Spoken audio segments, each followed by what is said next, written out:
जय शनिदेव। नमस्कार दोस्तों, आपका वार्य गुरुजी ज्योतिष शास्त्र चैनल में स्वागत है। आज का हमारा विषय है कुंडली से जानिए आकर्षण योग।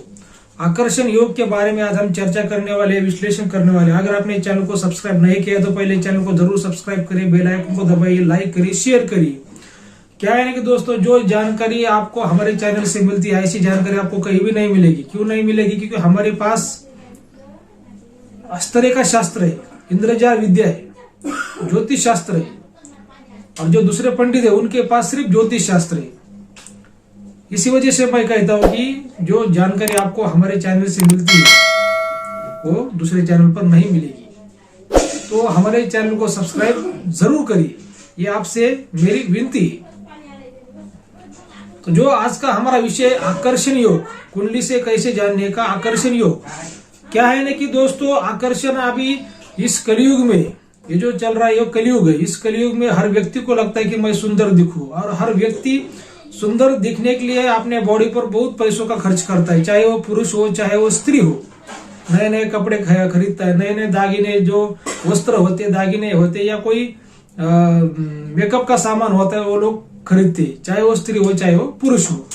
क्योंकि सुंदरता की चाहत हर किसी को होती है। हर किसी को लगता है कि जब मैं किसी त्योहार में जाऊं, किसी शादी में जाऊं, किसी मेहमान के घर जाऊं, या कभी रास्ते से गुजरूं तो लोग मुझे देखे, सब लोगों में से मैं सुंदर दिखूं, क्या हजारों लोगों में से मेरी पहचान बने, ऐसा लोगों को लगता है। और ये आवश्यक भी है, इस कलयुग में ये बात आवश्यक भी है।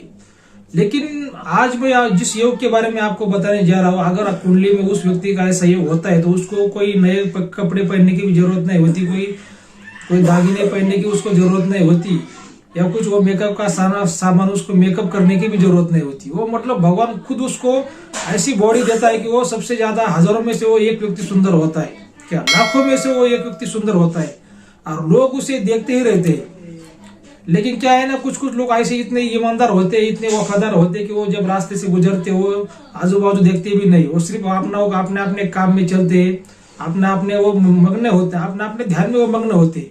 वो कभी आजू बाजू देखते भी नहीं कि हमको कोई देख रहा है या नहीं देख रहा है, उनको कुछ वो लेना देना होता नहीं।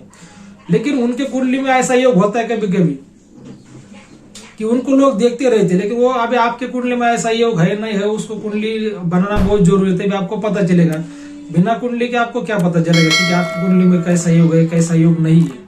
लेकिन अगर ऐसा योग आपके कुंडली में है, कौन सा आकर्षण योग, तो आपको कोई बड़ा अपने बॉडी पर कोई बड़ा खर्च करने की जरूरत नहीं सुंदर दिखने के लिए। क्योंकि आप भगवान आपको ऐसे बनाते कि आप लाखों में से एक आदमी आप होते हो। आपका चेहरा हो, आपकी आंखें हो, आपके बाल हो, आपकी बॉडी लैंग्वेज हो, आपकी बॉडी हो, ऐसी मतलब दिखती है कि लाखों में से एक होगा शरीर होता है, क्या। और लोग ऐसे इतने सुंदर दिखते हैं कि उनको कभी मतलब बड़ा खर्च करने की जरूरत भी नहीं होती। अभी लोगों को लगता है कि कोई पाउडर लगाने से हम गोरा बन जाएगा, कोई क्रीम लगाने से गोरा बन जाएगी। लेकिन जो कुदरत का जो बॉडी होती है, जो भगवान जो हमें हमारा शरीर बनाता है, वही असली शरीर होता है, क्या। और ये इस योग का इतना महत्व है कि वो व्यक्ति अगर उस कुंडली में ऐसा, किसी के कुंडली में ऐसा योग है, और वो व्यक्ति अगर कहीं बाहर निकलता है, कहीं रास्ते से गुजरता है, तो लाखों लोग उसे देखते हैं, क्या लाखों लोग उसे पहचानते हैं, लाखों लोग उस पर आकर्षित होते हैं, लाखों लोग उस पर वश हो जाते हैं, क्या। वो चाहे पुरुष हो चाहे स्त्री हो। लेकिन स्त्री है तो उसके कुंडली में ये योग अगर है तो 100% वो पावरफुल बन जाता है। अगर पुरुष है तो उसके कुंडली में ये योग है तो 90% पावरफुल बन जाता है। क्योंकि योग का जो महत्व है वो शुक्र ग्रह से, और शुक्र ग्रह ये स्त्री का कारक है, पत्नी का कारक है, महिला का कारक है, लक्ष्मी का कारक है, सौंदर्य का कारक है, सुंदरता का कारक है, जो शुक्र ग्रह है। इसी वजह से ये योग महिलाओं के कुंडली में ज्यादा लागू होता है। पुरुषों को भी कुंडली में लागू होता है लेकिन 90% होता है, और स्त्रियों के कुंडली में 100% लागू होता है।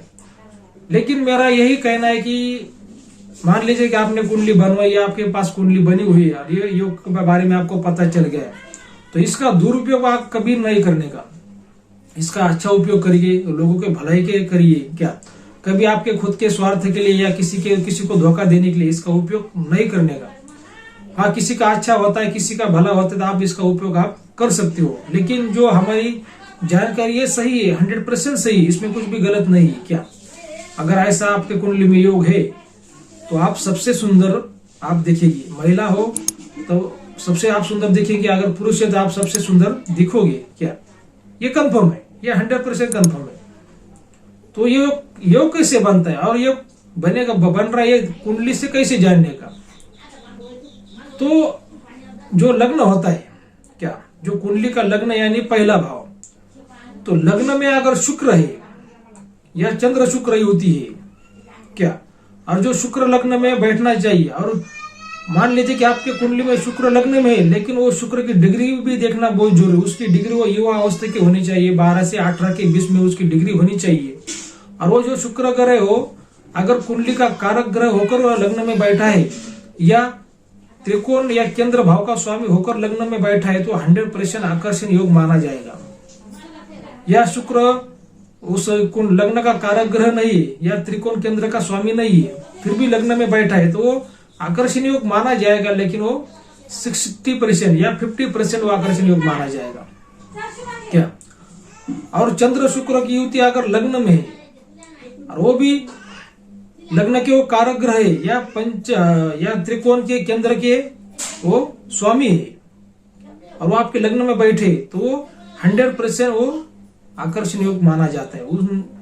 और ऐसा योग जिसकी कुंडली में होता है, वो भगवान उनको जन्म से ही सुंदर बनाता है। क्या उसकी उनकी बॉडी ऐसी होती है, उनके जो चेहरा हो, उनके बाल ऐसे होते हैं कि वो लाखों में से एक आदमी उसे लोग कहते हैं। क्या उनको किसी सामान की सजने सवरने की किसी सामान की उनको जरूरत नहीं पड़ती। तो अगर आपने कुंडली नहीं बनवाई तो आप हमसे कुंडली बनवा सकते हैं। जो हमारे स्क्रीन पर जो नंबर दिए गए उस नंबर पर आप हमें कांटेक्ट कर सकते हैं। क्या जो फीस लगती है उसकी आपको जानकारी आपको जब हम हमें कॉल करोगे तब हम आपको दे देंगे कि उसमें क्या फीस लगती है क्या नहीं है। लेकिन कुंडली बनाना बहुत जरूरी है, बिना कुंडली के किसी योग का महत्व नहीं होता।